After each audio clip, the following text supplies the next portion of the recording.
page turns, welcome back to the channel. I'm Matthew, the man with a hat who reads, and we are looking back at the month that was. This is my August wrap up. What a month August has been, for both better and worse. We're going to break into all of that and dive into all that. First, of course, statistics. I read 12 books in August, which was one more than last year, surprisingly. It's the second month in a row we've topped last year.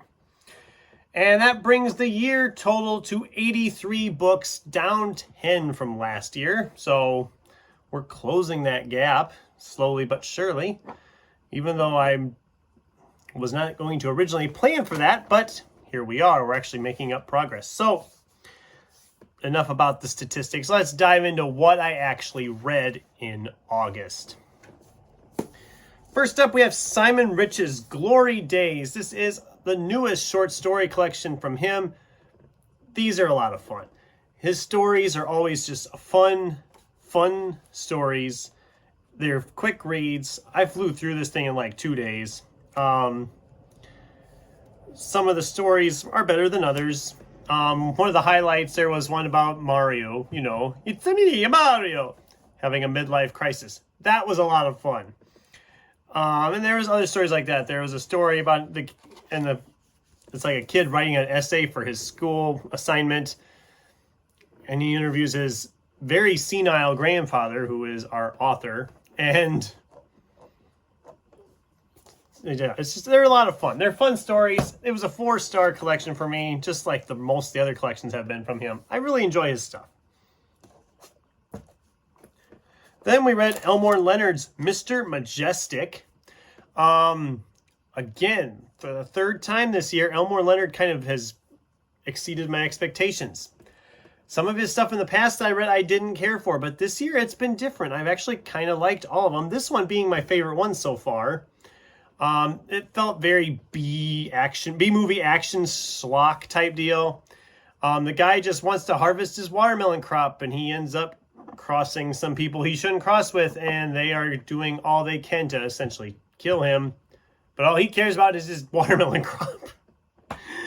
It was an awful lot of fun. Very fast moving, very quick. And like I said, I can see this totally being like a B-movie action movie from like the 80s. Maybe it is. I don't know. I should look into that. That was a 4-star as well. So then we have Atmosphere from Taylor Jenkins Reid. Picture over here. This was a library book. It was good. I didn't love it as much as some people have, and that's fine. I liked the space stuff. I liked whenever they were going up to like when the actual mission was going on.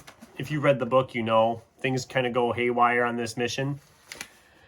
Whenever we were back, when we kind of flash back, it would start to lose me a little bit. It wasn't bad losing. It just wasn't clicking with me. I wasn't vibing with it. Which just seems to be weird because, like I said, I loved Daisy Jones and the Six, and I loved Seven Husbands of Evelyn Hugo, and it's just like every one of them I've read since then hasn't clicked like those two did. So I don't know. Those were just like a flash in the pan, as it were. I'll still read when she puts out a new book. I will at least look into it, but it was a 4-star read. I thought it was good. I just didn't love it as much as some people have. If you loved it, great. That's great. I just wasn't completely vibing with it on all. It was good. I didn't love it. Whatever. Moving on. Matt Dinamon's Dungeon Crawler Carl. We finally got it finished. We finally got around to reading it. And yes, it's as much fun as everybody says it is. I absolutely loved this. I had a blast with this. Just like everybody I've seen has talked about how much they've enjoyed this book. So I won't go too much into it. A lot of you know what it's about, so I'm not going to go crazy on the details. But this was a 5-star read for me. And looking at how the rest of the month played out, it's probably my book of the month as well.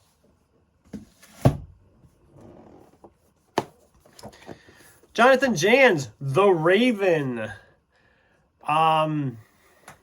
This is the first of 2 books I'm going to talk about this month, where I actually thought the concept was great, but I didn't love the execution of said concept. the fact that the story kind of sets off that they set off this biological weapon that essentially awoken all these like monstrous urges in the backs of our DNA and genetic code. So some people are all of a sudden vampires or werewolves or satyrs. Yeah, I mean it goes some crazy directions. I just wanted it to go a little farther. I mean, I've seen so many times where there's vampires and werewolves in a book, and they do some of those sequences great in here. But they mentioned the satyrs different times, like, I want to see that! Give me that! And maybe they do. I guess there's a sequel. I don't know. There's some other surprises that I won't spoil about some of these other people's genetic code stuff. I just wanted this to go more into depth with some of that. It seems like we gloss over a lot of things. It was entertaining. It was good.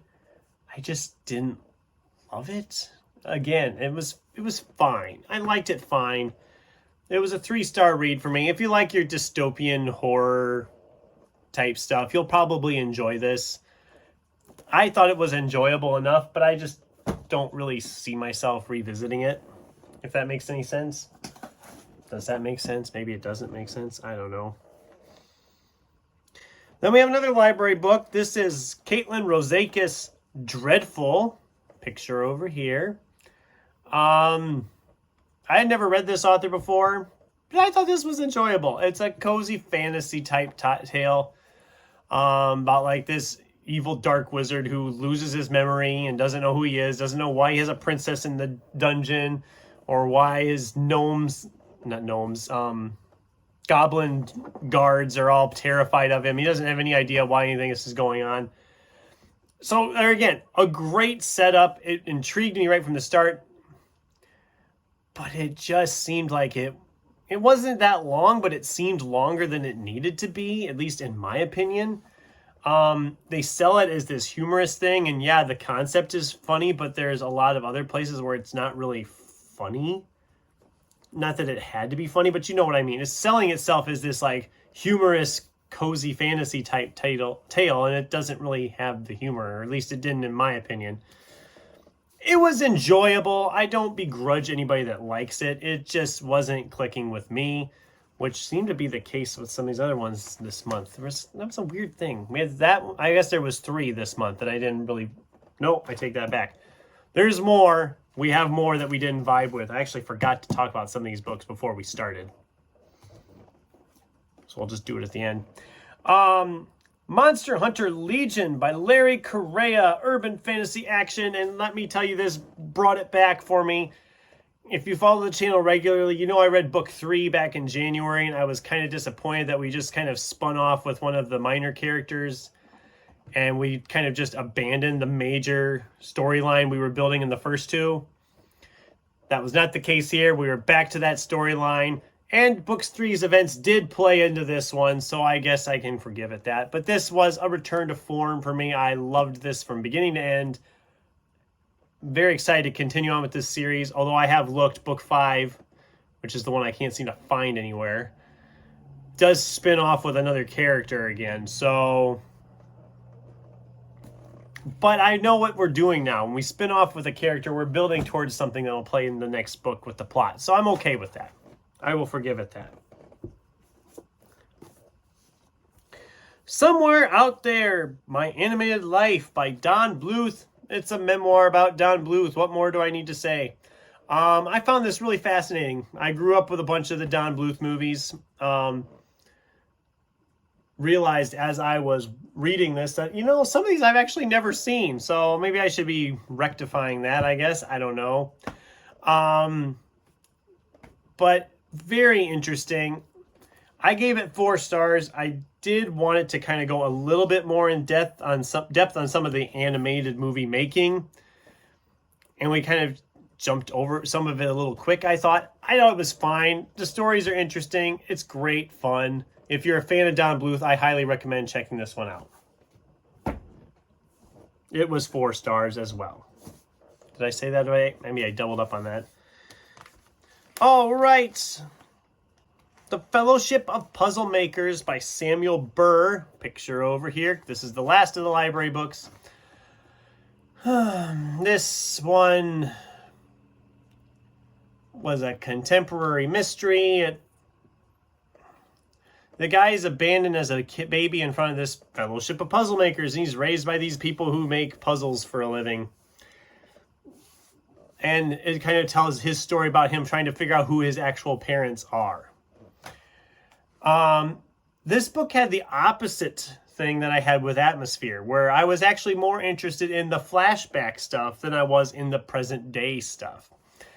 The quest for him trying to find his parents, it felt like a slog whenever we were going to that. When we would flash back to like the puzzle makers and the fellowship getting started and then getting this house and then building up their stuff, I think that I found interesting. I was more intrigued by that than I was by the main character's plot and storyline, which is not a good sign, but I gave it 3 stars.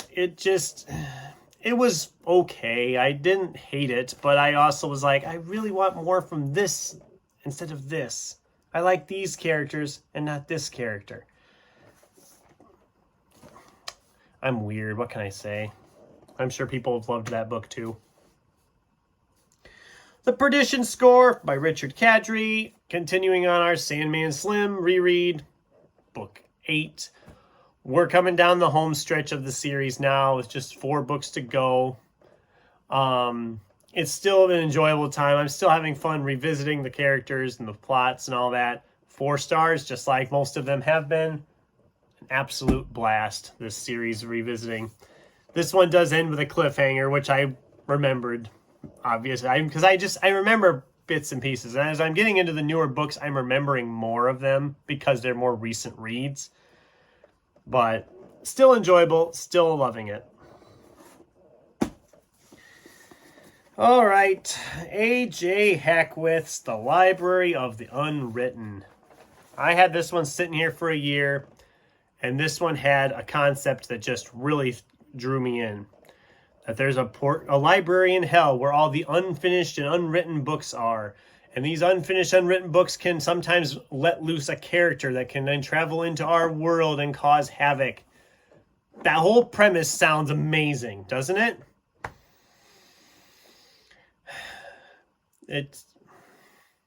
Again, this is an example of a book that has a fantastic premise that doesn't live up to that hype and that premise, I didn't think. I struggled with this one severely.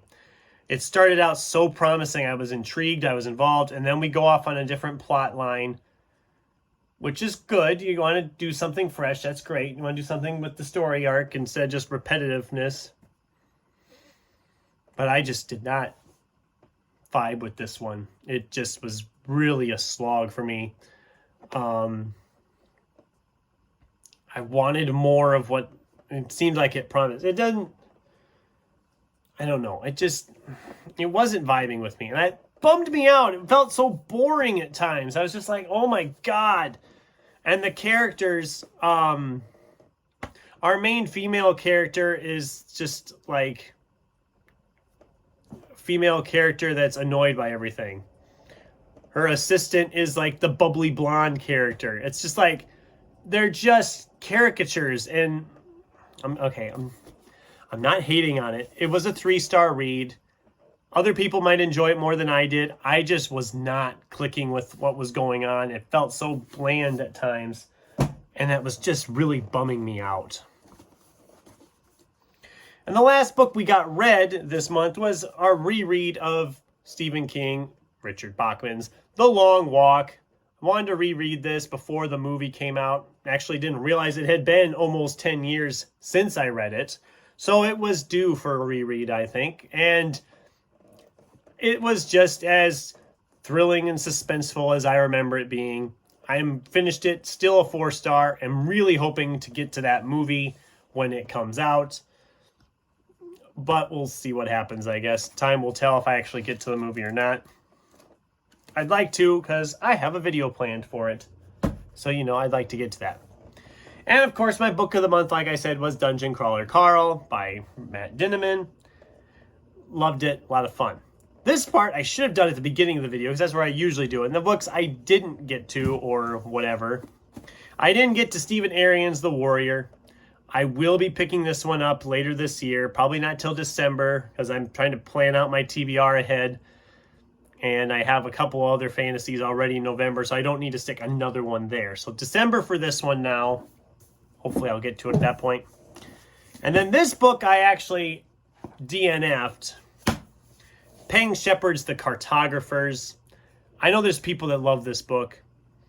And I was reading it, and I was intrigued by it. It caught my interest at the start, and I was going along like, okay, this is fun, this is fun, this is good. And then I started having questions. And then I started noticing things that didn't add up. And then I went and looked at reviews on Goodreads and found out I was not crazy. There are a lot of people who had problems with this book, and they were the same problems I was having with this book. So I won't go into all of that, but I'll sum up that there are plot holes and things that don't make sense. And for as smart as some of these characters are, they don't think of these solutions. And the fact that none of the characters sound any different from each other. They all sound the same. There's no like distinct voices of the characters. I wanted to love this because it started out, I was like, hey, the first like 50 pages, I was like, I'm liking this. It started as one thing and then it started to change into something else. Like, this might give Dungeon Crawler Carl a run for the money this month. It might do it. And then it's like it hit a wall. And I started picking up flaws and cracks in that wall. And it just fell apart. It's kind of funny. People either love this book or they hate this book. I noticed that on Goodreads. Go read some of the reviews on Goodreads for this, and you'll see what I mean. But I DNF'd it, so no score from me. I'm not going to give it a score, but it's going in the bag, and it's gone. But anyway, that was my reading month in August. What did you guys think? Am I crazy with some of my thoughts on these books? Have you read any of these books, or do any of these books sound good to you? What was your book of the month in August? I'd love to hear from you in the comments down below. Thanks for watching, and until next time, keep turning pages.